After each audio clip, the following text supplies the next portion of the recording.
Hey guys, welcome back to my channel. Today we are going to be reviewing Guaranteed Success by Master P, also known as Percy Miller. Now, if you don't know who Percy Miller is, he was at one time a pro basketball player in the CBL, in the IBL, and in the NBA. He played for the Charlotte Hornets and the Toronto Raptors when he was in the NBA. And he is also the founder of No Limit Records. He also is an entrepreneur. And so when I was growing up, I just knew Percy Miller or Master P. I know him by Master P, No Limit Records. But as I grew older, I didn't realize that he was such a strong entrepreneur. He also has a financial literacy foundation called the Miller Oaks Financial Learning Center that was started between himself and Curtis Oaks, who is a real estate broker and investor. And so this book was really good. Okay. His mentors include Robert Kiyosaki, who is the author of Rich Dad Poor Dad, and Donald Trump, who is the 45th president of the United States.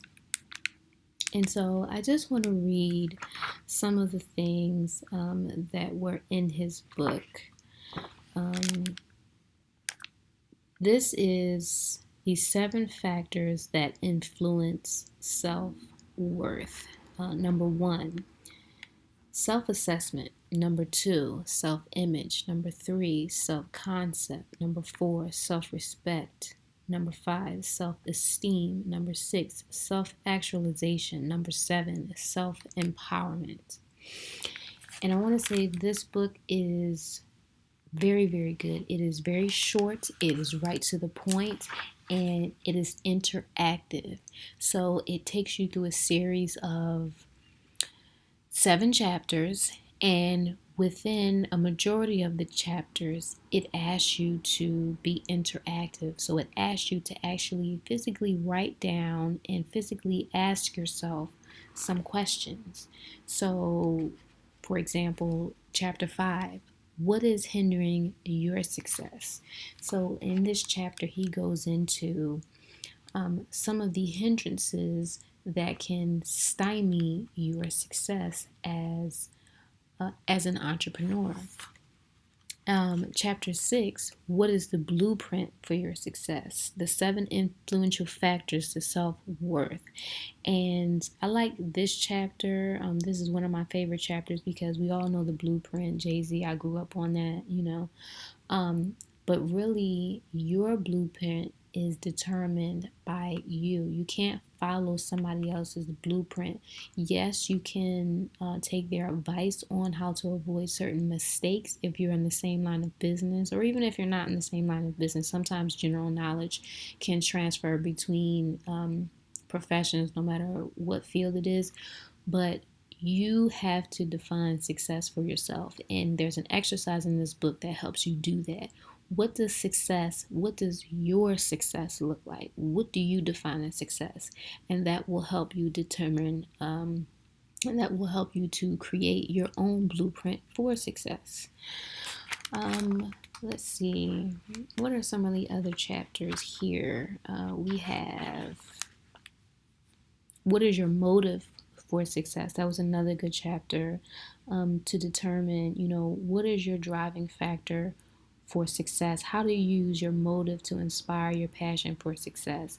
So your success cannot be built on just you achieving something. It has to be, your goal has to be, I guess, created in a way that will help other people.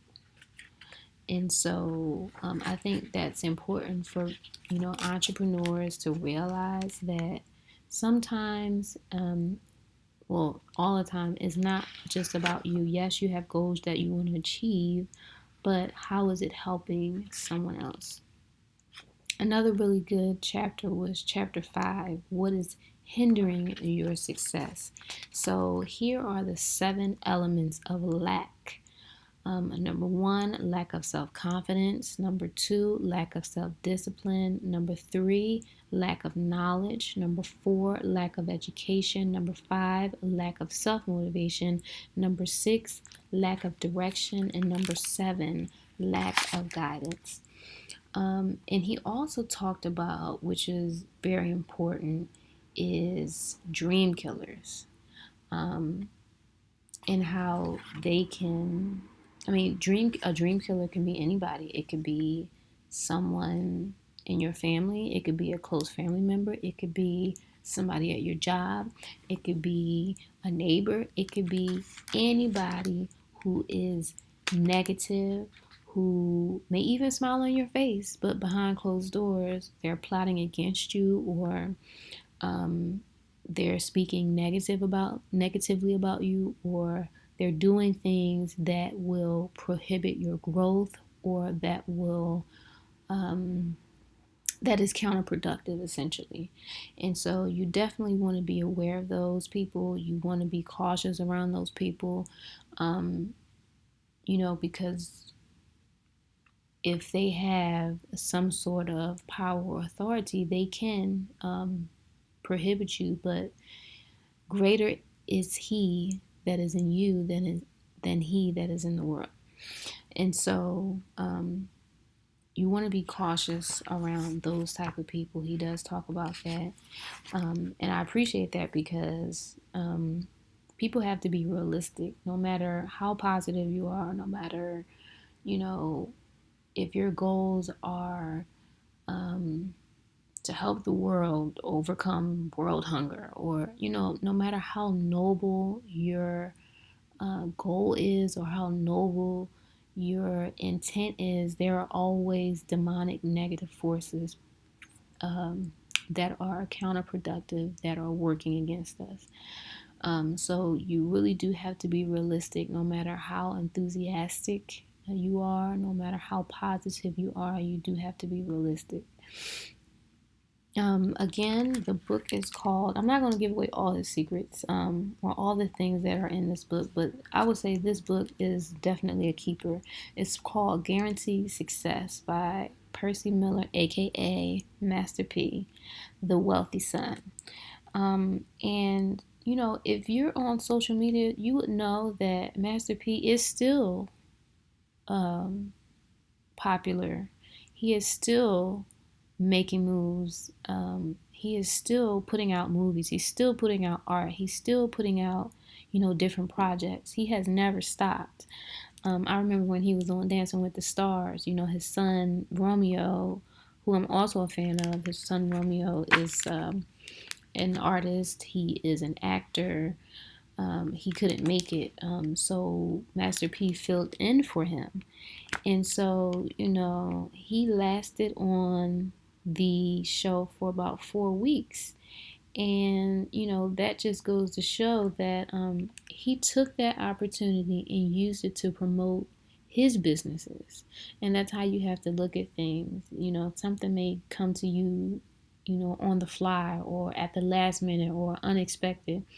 How can you use that opportunity to promote yourself? Do you really want to turn down that opportunity?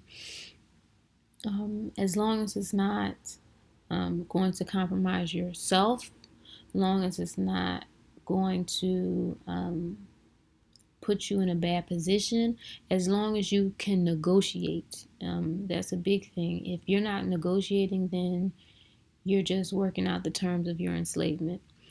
And so, it teaches you, this book is really good because it teaches you how to look at a situation, assess it, and determine whether or not you can make the best of it.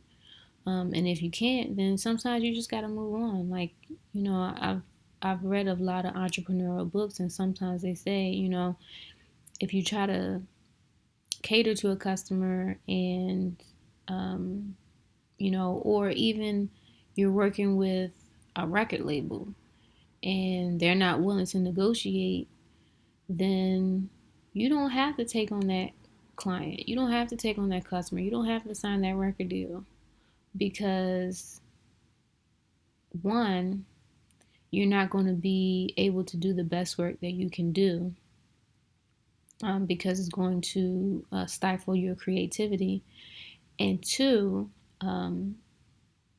if they're only willing, if a record company or some sort of company is willing to pay you X amount of dollars, you got to think of it from a high level business aspect. If this person is willing to pay you this as another business CEO or president, that means that I'm going to profit.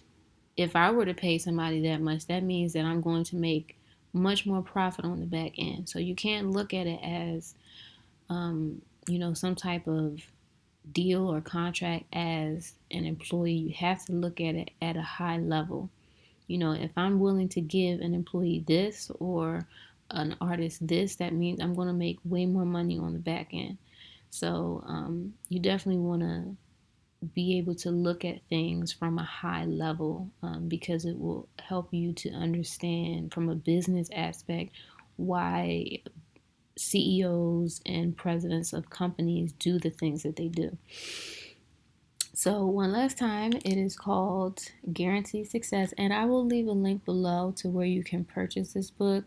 This one definitely is a keeper for the entrepreneur. And even for somebody who's not an entrepreneur, someone who is just in a situation where they feel as though they are struggling or they feel that there's no way out. I mean, coming up, we didn't have the best of everything, and oftentimes there was a lot of struggle. And sometimes it can feel like you are hopeless. And so, it's important that you create visualization for yourself. Sometimes your mind will get into a cycle and it will repeat the negative things over and over and over and over. Sometimes it's important to get outside of yourself, read, do, see something that is different so that your mind breaks that cycle. And one other thing I would suggest when you read this book is to not only do the interactive activities that he has, but to also make a vision board. I can't remember if he talked about that in this book, but if you could take like a $2 piece of construction paper from a big box store or a science project board, or even if you don't have the money to do that, if you could just take pictures and get a free app and put together a video where you have some type of visual stimulation to help you. Sometimes, depends on what type of learner you are, whether you're visual, whether you're kinesthetic, or whether you're auditory. You have to stimulate your senses into breaking a negative, repetitive cycle. So, yeah, once you get the book, let me know how you liked it, and let's have a discussion about it. Until next time, guys, keep reading. Hi, you all. Thanks for watching. Please comment, share, and subscribe. Thanks for watching. Until next time, bye.